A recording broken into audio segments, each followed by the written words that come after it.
Agang Union Bank tutorial video na naman ang mapapanood nyo today dahil ituturo ko sa inyo kung paano ba mag-activate ng ating in-order na Union Bank ATM card online. So let's begin. Open lang natin yung Union Bank app. Ayan, maglalogin ako gamit ang aking fingerprint. Hintayin lang natin saglit yung OTP.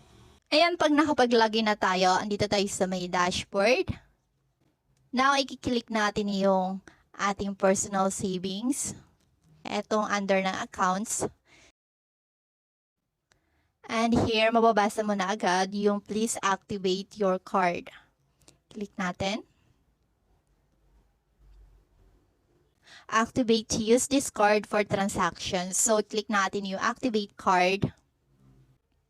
Ayan, i-enter natin dito yung ating 16-digit debit card number. So, yun ay makikita mo sa iyong ATM card. So, may harapan. Yung 16-digit, yun i-enter natin here. And yung expiry date, makikita mo din yun sa iyong ATM card. Dun sa may tapat ng valid true. For example, ang nakita mo, 04/28. Ang ibig sabihin nun, 04/2028. Okay? Month yung 4 and yung 28 naman is year.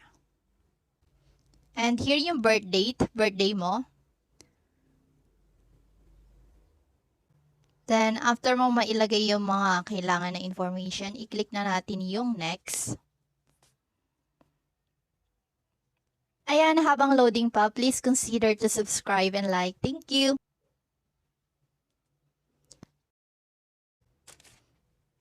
Ayan, magpapadala ulit sila ng one-time password sa iyong phone number. Ayan, mababasa mo na. Congratulations! You have successfully activated your card ending in yan. And ngayon, mag-set na tayo ng ating PIN. Click natin yung set PIN. Mag-set ka ng 6-digit ATM PIN mo. And i-re-enter mo lang. And then, magpapadala ulit sila ng one-time password. That's it. Congratulations. You have successfully set your ATM card PIN. Make sure to remember your PIN as this is required for ATM card transactions. So, ayan. Na-activate na natin yung ating ATM dito sa kanilang app.